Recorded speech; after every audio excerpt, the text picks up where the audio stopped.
Hi, I'm Dr. Daniel Binus, and I'm a holistic psychiatrist. And before we start this podcast, I'd really like to introduce you to our brand new intensive online program called Overcoming Anxiety and Depression. Check this out. We all have times where we feel depressed. We all have times where we feel anxious. Most of us think that, if I feel a certain way, that I'm the victim. But in fact, most of us are the victim of our own thoughts. Take a step back. If you're talking to that coworker and you're starting to feel your blood boil, you need to stop, take a step back. So trying to get over anxiety and depression without addressing what we eat is like trying to ride a bike with your brakes stuck on. This is an 8-week program that is going to assist you in your battle for optimal mental health. Welcome to the Beautiful Minds online intensive program.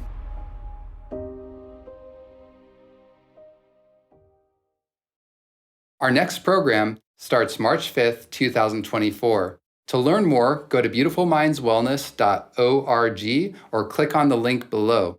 We're looking forward to seeing you there. Now to the podcast.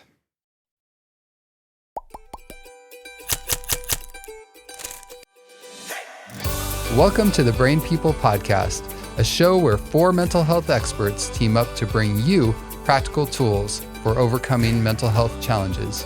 The Brain People don't replace your doctor or therapist, but we will give you some extra tools to help you on your journey. So join us as we fight mental illness, one episode at a time. Welcome to the Brain People Podcast. I'm your host, Dr. Daniel Binus, and I'm a psychiatrist. And today, I'm joined by my co-host, Amanda Anguish, and I'm a licensed marriage and family therapist. So today we are going to be talking about a very interesting topic, as always. And today's topic is called dry time. Dry time. So for some of you that are just like more into the jungle, I don't know if you're going to like this, but you're going to see the benefits of dry time. And a lot of you are probably wondering, what in the world is dry time?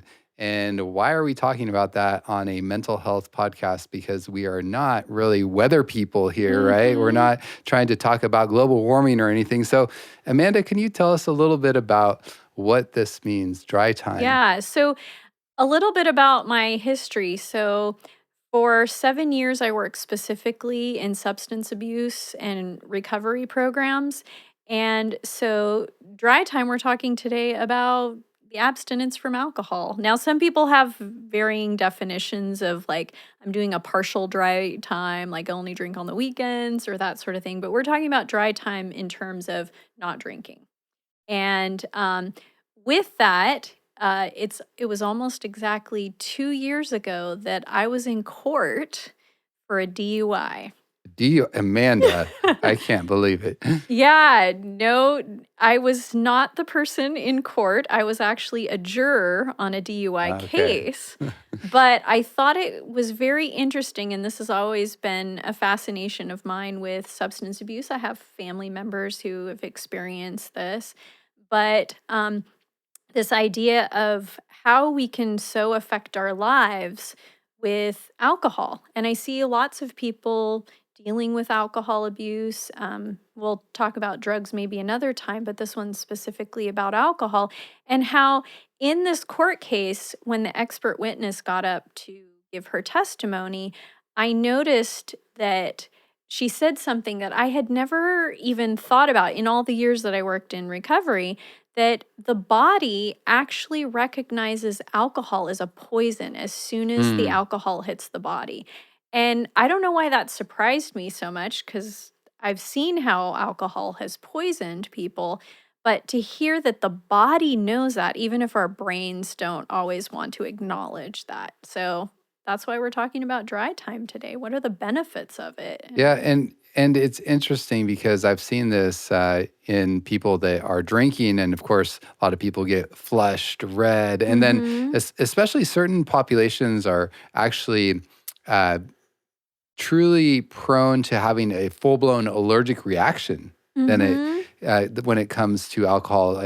Oftentimes, Asians are more Yeah. prone to that, and it's because of an issue with one of the enzymes that degrades alcohol, and they can't degrade it properly. And so Oh. that alcohol toxin, so to speak, stays in their system longer, and then they get this terrible allergic reaction, and they get hot, sweaty, heart pounding, a lot of times nauseated, and it's a very not a pretty picture at all. Yeah, and we hear that from people quite often, like, "Oh, I can't drink, like, it affects me too much." Way, and but we don't realize that it actually affects all of us. Some of us are just more resilient maybe for a hmm time. Yep. And so actually Dry January came about in 2014 through an initiative or campaign by an organization called Alcohol Change UK. So this started in the UK. So this is And kind of where the whole concept of this dry time, especially dry yeah. January at the beginning Mhm. of the year started, was in the UK. Okay. Yeah, maybe you get all the holidays out of the way and now you can go back to, abstinence or something So this like is kind that. of some British guilt after the holidays. They're like, oh, we need to do Uh-huh. something to make up for that all that debauchery that we just went Yeah, through. but I'm really impressed that they did this because, that shakes a lot of things up. A lot hmm of people, it's very cultural to drink in most places, to drink over the holidays, after, a long day at work, you go to the bar, or you go home and grab a glass of wine. But I like that they came up with this because they realized there are negative effects of drinking too. As much as it's fun, it's also causing some problems. And I think that's what they wanted to sort of help people become aware of. Absolutely. So, what was the whole kind of process when you think about dry January? Like, hmm what do they recommend, and what are some of the things that people do in this process, and what are potentially even some of the benefits? Yeah. So the pure way of, I guess if you want to call it celebrating dry January, is to abstain entirely from alcohol. Now there's some people that can't do that. I mean, it's a small group, but there are some people who are dependent on alcohol. They've Okay. actually used so much that they can't not drink. And I don't maybe you can explain some of the medical, effects of that, but it the body is so used to alcohol that you literally cannot go without. I actually remember, ironically, I was sitting waiting for another jury duty. I don't know why I get so many jury duties, but They just know maybe you're a I'm a very great candidate for jury duty. fair, equitable person that's going to always judge well, I I guess. wish that was the case. I don't think it's that deep, but I was sitting there and I remember a lady actually got out of jury duty because she couldn't sit through the court case without drinking. Yeah. That it would Well, have literally affect her. it can actually literally be dangerous for Mhm. people if they're drinking regularly to suddenly stop, and Yeah. that's in the case of what we call alcohol dependence, which Mhm. is where people are drinking, generally speaking, a significant amount every day, and without it, they really can't even function.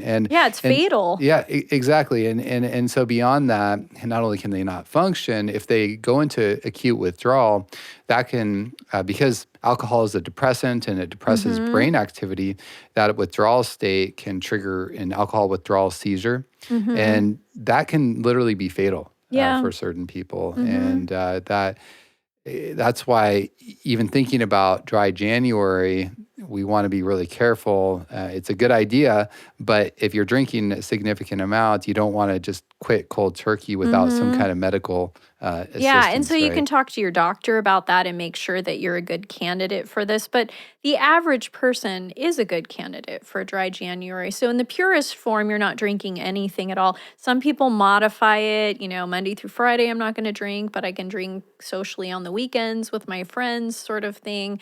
I think anything less than that really isn't dry January. So, Absolutely. And one of the issues with that, a lot of people talk about that, everything in moderation, right? hmm But I'll tell you, when you get in that mindset of like, okay, I'm just going to wait until the weekend, a lot of people end up treasuring that time even more. And they're like, Mm-hmm. ooh, I can't wait till the weekend. I get to like, have my alcohol and all of that. And mentally, psychologically, it becomes an even bigger addiction, even though you're Yes. doing, your body, sure, a favor as far as like less Mm-hmm. alcohol.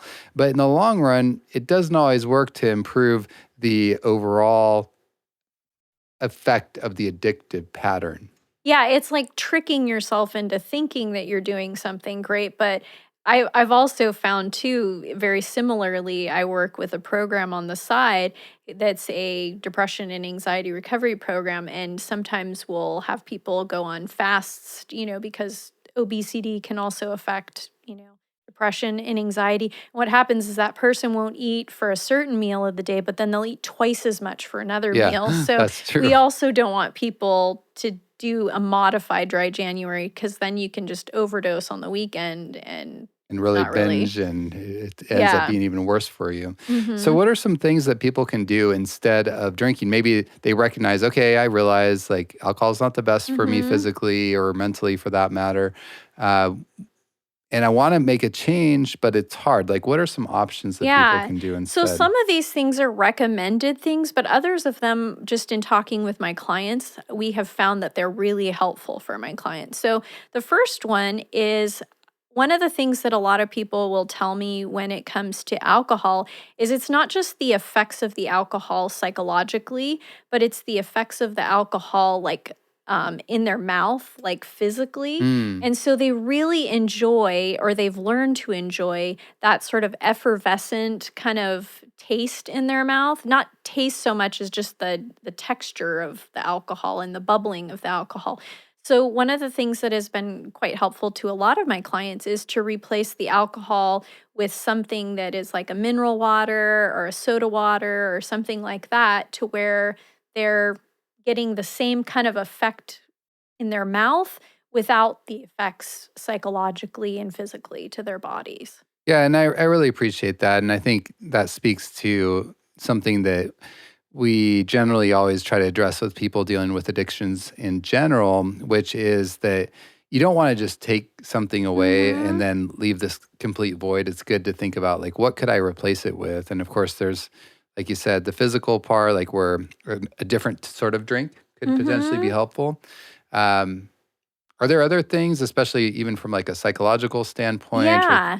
So we have to think, and this is from a very psychological perspective too, that when we ask people to change things, or when we think of changing things, we also have to ask ourselves, why do I like this in the first place? right? And one of the aspects of drinking is the social aspect. Mm, So what do I do in place of that? Well, one of the things that we can do is invite other people to join in with us. So we're doing it as a social group, or encouraging, like, hey, let's make a challenge or something. We're all going to do this. And then at the end, we're going to, celebrate with something not alcoholic, of course, because that would defeat the purpose. But maybe we'll go on a trip or something like that. But then there's other things too that we can do.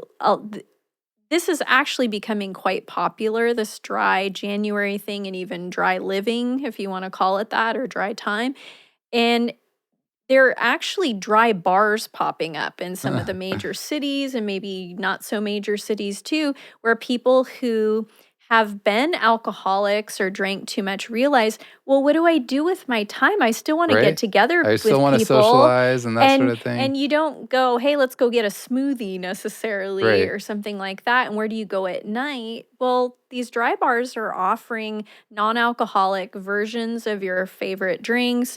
They're offering a place to get together. You don't want a full meal necessarily, so you get together and you have one of these drinks. And some of the things that some of these companies are coming up with too, a lot of alcohol companies are coming up with drinks that are very similar to alcohol, but without the alcohol. Yeah, and maybe the best part is that you don't have to deal with the vomit in the bathroom in a dry your place bar, right? stays nicer and cleaner too, for sure. Yeah, there's probably less insurance issues that you have to deal with afterwards. So that's really good. I appreciate, like you said, there can be kind of that physical element, but then also the psychological. A big part of drinking, I think, for a lot of people is that social element and trying to find ways. And maybe if you can't go to a dry bar, maybe you can find other ways to socialize, et cetera.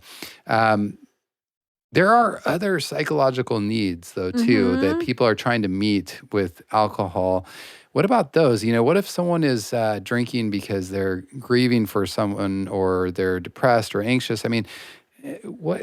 Because again, if you just take that away and now you have to deal with all this emotional chaos or difficulty, like what do you do about that? Well, and that's one of the downsides of giving up, alcohol for dry January or dry time, where I think, if we want to come out of the gate right away, we're doing this podcast because we want people to see the benefits of not drinking, not just in January, but the rest of the year and maybe even the rest of your life. A lot of people are learning that alcohol has become kind of a crutch, and maybe it's kept me from other things. And so to answer your question, therapy can be something to help you. We often develop compensating strategies, and alcohol is a compensating strategy. I don't want to deal with something, so I'm going to go use alcohol instead so I don't have to think about it, because that's one of the effects of alcohol is you don't have to think about things, at least for the time while you're drinking. And so support groups, even AA or NA, all those groups, they're there for people who want to let go of those compensating strategies. And just to let our listeners know, Amanda's not trying to drum up more work. She has plenty of work, but her point is well taken. As a therapist, of course, she's going to look that direction. But, and a lot of people are kind of like, I don't want to go to a therapist. I won't, I can do it on my own or whatever. And look, there are a lot of self-help strategies, et cetera. But I will I do want to emphasize to our listeners that there are things in all of our lives that we need help with. And, again, it doesn't mean we always have to go to a therapist for that help. Absolutely. That's one option. But to try to navigate our world, and especially if we've had significant hurt in the past or, struggling with emotional problems and just trying to do that all on our own is not a good idea, And I think especially when we're like kind of coming out of maybe a time of drinking and maybe using that to escape some of those issues. And then suddenly we're facing all of these things. It's like, oh boy, it's good to get some assistance because otherwise we're going to fall right back into it. Yeah. And I like to think of, when we talk about compensating strategies, I'm compensating for something, and this is something I was going to get into later, but I'll bring it up now. One of the things I like about AA is one of the mottos that they have, and that is doing life on life's terms. And sometimes what we want to do is we want to modify what life throws at us. I don't want this. I want to make it my way. Kind of like online dating. I want this type of person with this color eyes, with this kind of hair, with Otherwise, this job. I'm going to swipe the other way. Yeah, and really what alcohol does is it keeps us from growing muscles in certain areas, social areas, work areas, even emotional areas that we may be negating because, well, if I drink, I don't have to deal with that. It just makes it easier. And so we don't want to do that sort of thing. We want to grow muscles in certain areas, and certain things like alcohol can keep us from doing that. Yeah, absolutely. And, the reality of it is when we actually face life, like you said, on life's terms, yes, it is more challenging. It is more difficult, but that's precisely what helps us to grow, when we get the assistance. Now, that being said, if we're going to the gym and we're challenging ourselves on that bench press to bench, an extra 15 pounds, that can be a little dangerous if we're trying to do that on our own, right? And yes, Need a spotter. that's it. That's it. Trainer. That's exactly it, right? And yes, that can help us to grow and to meet that challenge and all that. But like you said, we need that spotter, we need that trainer, and that's where, whether it's a therapist or maybe even a sponsor, whether A pastor could pastor. help you, even somebody who just holds you accountable, right. or somebody that has a real good reflective nature about them and can help you see things in yourself that maybe you're blind to or don't want to face. That can be a good thing to have as well. There's some other things that we can do. We can focus on the benefits. Now, January isn't just about dry time for some people, it's also the time where we make goals for our lives. Mm-hmm. And what I find is a lot of people have a hard time with making goals when they focus on the negatives of it. So, for instance, if I'm doing dry January or dry time period, what makes that even harder is when I talk about, oh, man, I could really use a beer right now, or I could use a Right. glass of wine, or oh man, if I only had this, this wine or this alcohol, I'd feel so much better. Really like idealizing it and having Yeah. this like glamorous It's picture of this your mind. It's like, fantasy of what it's yeah, doing, right? but instead focus on the reality of it. Wow, I'm saving a lot of money doing this. Or Yes. wow, these feelings are tough that I'm having to experience, but look at how much stronger it's making me. It's building muscles in areas of my life where maybe I've either gone dormant or I'm really weak in. And so I can see the benefits of this, even if I don't always feel it. So we've talked a lot about some of the benefits. Are there, when you think about, whether it's a dry January or continuing that dry time, are there potential downsides or issues that people could run into? I mean, I guess we've touched on that a little bit with the whole, dealing with the emotional problems that can come up. But any other things that we need to kind of be aware of because we want to set the stage for success? Yeah, we want to right? be realistic about this. Yeah. Anytime we do something that's hard, there will be hard challenges to face. So one of the things just to keep in mind, sometimes we go gung-ho at something and we're like, what? How come this is happening? One of the things that we have to realize is there's going to be some peer pressure because not everybody is making this move. Not everybody sees the benefit of Yeah. abstaining or having dry time. And so, yeah, we're going to go into some situations where maybe everybody in your office is going to the bar after work. And now what do you do? Where do you go? It's going to be tempting for you, and they don't seem to understand how important this is to you right now. So, yeah, one of the downsides is going to be peer pressure. Another one, and this is with anything that we do that is a compensating strategy, is what do I do with the time I used to do it this with? Because it could be cigarettes, it could be drugs, but especially with alcohol, since we're talking about that, I used to go out with people. Now, what do I do for a couple hours after work? I don't know what to do with myself.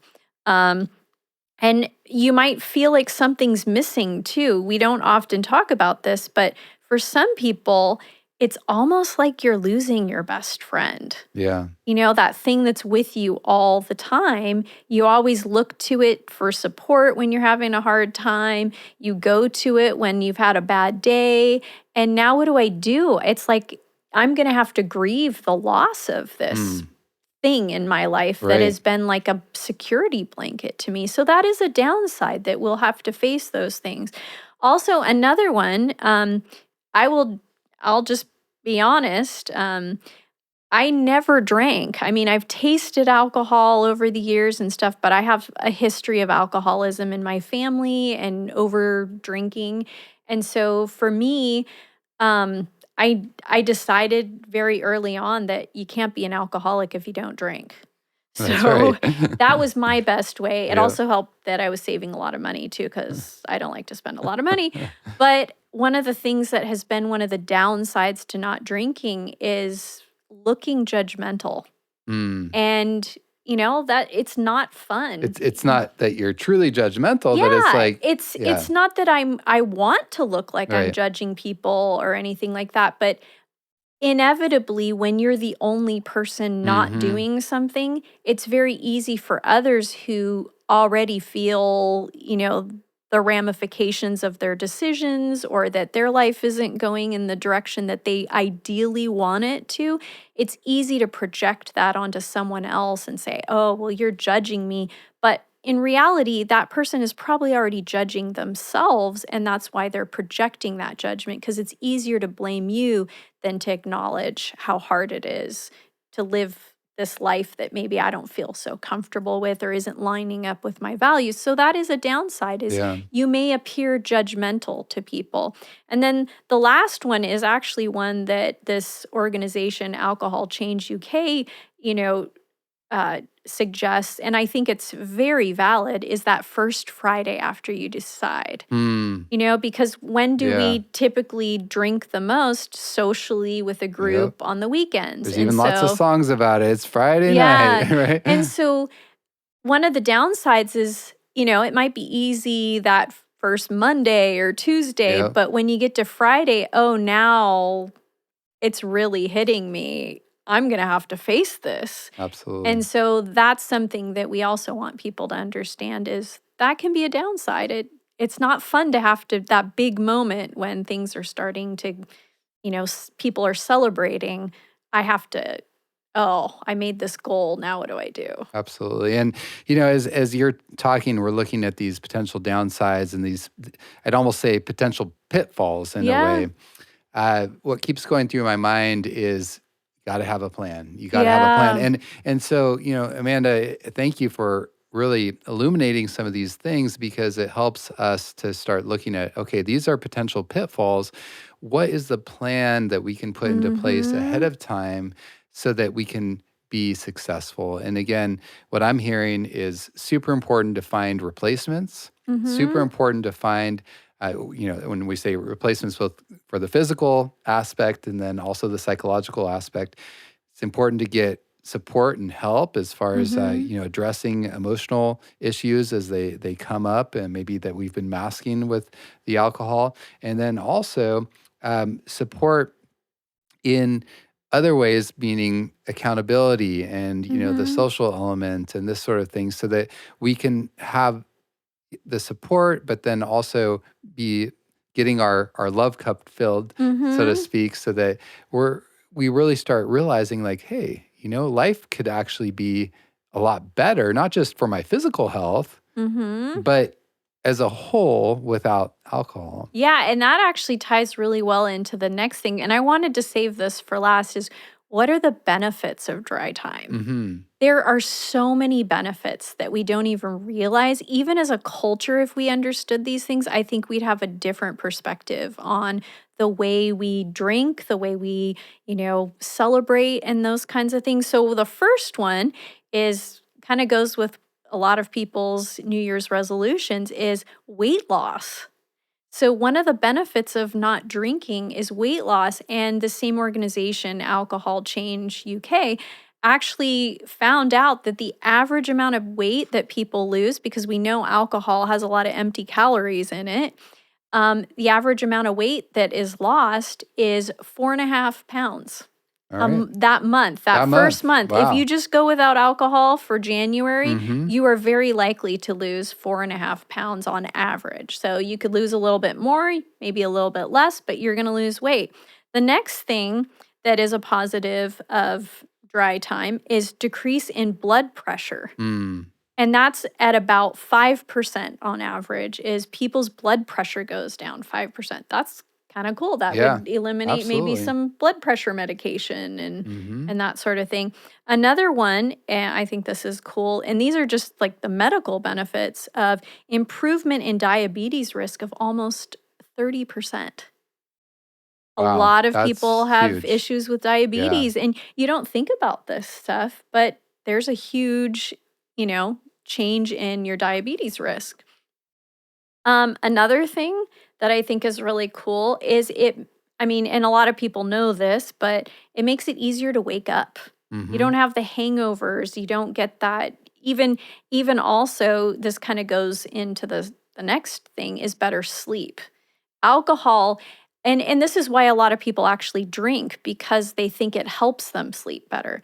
really what alcohol does is it might help you fall asleep, but it doesn't give you restorative That's sleep. right. It messes with your circadian rhythm, your sleep-wake cycle, but your REM cycles and stuff. And so even though you're using it to help fall asleep, it doesn't actually help you sleep better, and you might wake up quite often Mm-hmm. throughout the night Mm-hmm. of sleep. So abstaining from alcohol, you'll get better sleep even if you struggle at first with falling asleep. Yeah, it's amazing. I mean, just as you're kind of going down this list, the thing about alcohol is that it affects every single one of our body systems, and also, Mhm. socially and spiritually and everything. And Mhm. so as we spend time away from it and we're doing healthier things, then every aspect of our body, whether it's like you said, our sleep, our weight, hypertension starts reducing, diabetes Mhm. risk goes down, and then of course the mental health benefits, which we're going to touch on in just a second. Mhm. It's just like all these things start to really improve significantly. So the next one is maybe one that I'm particularly excited about, and that is this is probably one that the ladies are especially going to like because we all want to look younger, but actually not drinking makes your skin better. Wow. And we know this because alcohol dehydrates. Ah, yes. So, I mean, you know that just wiping alcohol on something, it dehydrates it. And so that's the same with when we put it inside of us, it dehydrates us internally, which means it also affects us externally on our skin. And so the less we drink, the better our skin looks. But it's not just about dehydration. Also, it puffs the skin up sometimes too. And so you can have all kinds of like puffiness, under your Mm. eyes and bags and that sort of thing. But then it also can exacerbate other skin issues that you might already have. It can cause rosacea and other sorts of things. So if you have skin issues, one of the best reasons to quit is to maybe eliminate some of those skin issues that you have.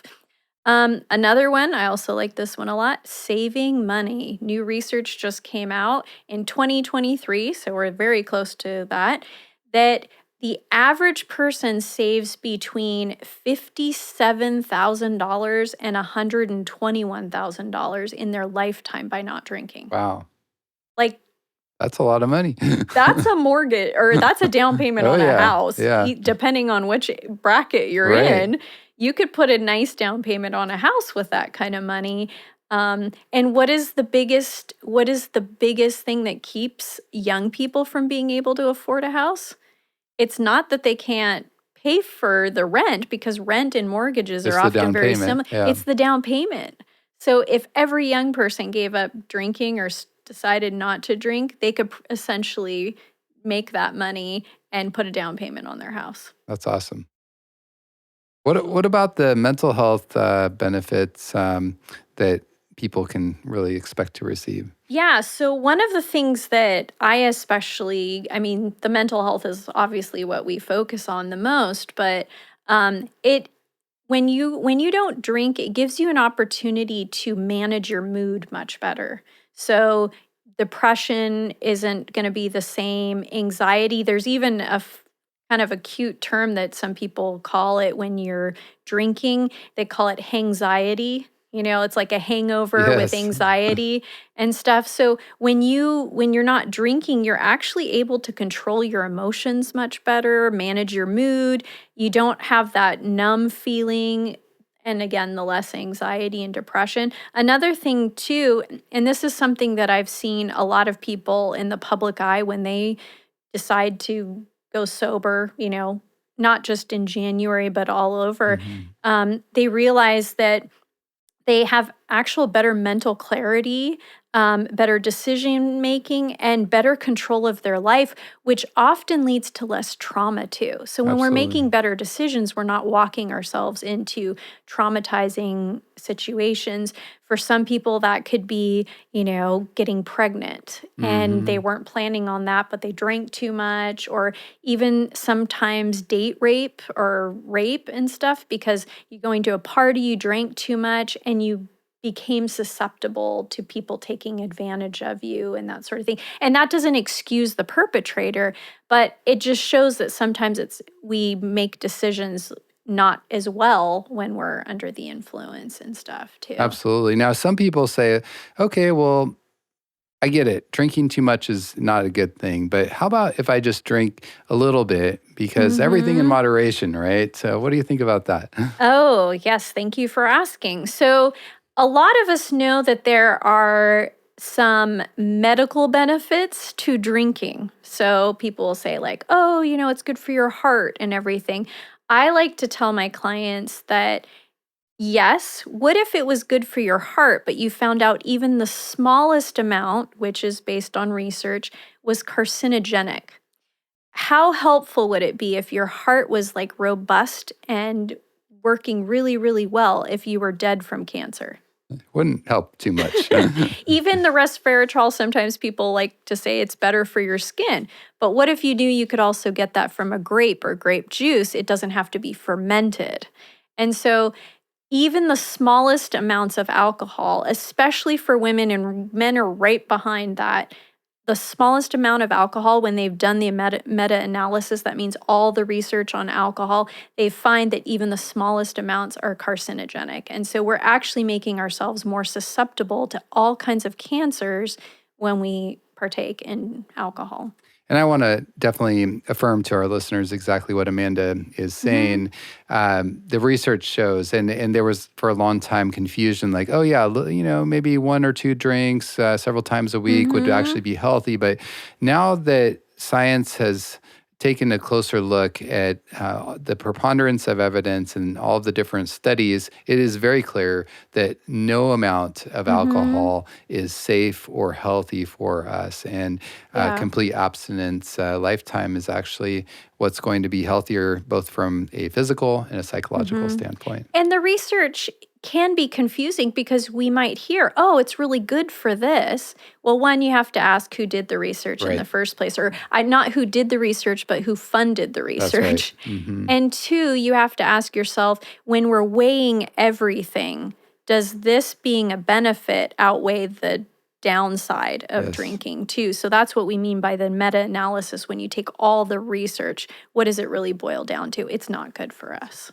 Well, thank you, Amanda, for spending this time sharing all your gems of wisdom. And I just want to, mention to our listeners in closing that, even from a personal standpoint, I've experienced this because I've tested the waters with that. And I found that, even though it can look glamorous and for a time be quote unquote fun and appear to be fun, the reality of it is when I actually completely quit, and it wasn't until I completely quit that I really started to experience so much more joy in my life. And it was, yes, of course, better physical health, mental clarity, and all of that. But even beyond that, the most important thing to me has been the opportunity to be much more connected relationally with those around me, with my family, with friends, and I'd say maybe even most importantly with God. And so that's really what we want for you as our listeners is to experience that as well. And so we want to challenge you, encourage you that it is possible. Take the time, do a little bit of homework, so to speak, ahead of time, set the stage for success, write out a plan, write those potential pitfalls, and then write down the things you can do instead. And with God's help and with the support of other people in your life, you can be successful. And there are a lot of people out there who've made that decision. So you may be the only person in your circle, but you may be the catalyst for other people making that decision too. So I think that's a wonderful thing, to be the catalyst, to be the trailblazer in your sphere of influence. We never know the influence that we can have. Sometimes we won't know until heaven, but that's planting those seeds and encouraging others just by your silent example makes a huge difference oftentimes. So thank you, Amanda. Appreciate you sharing, and may you all be blessed. Thank you for joining the Brain People podcast.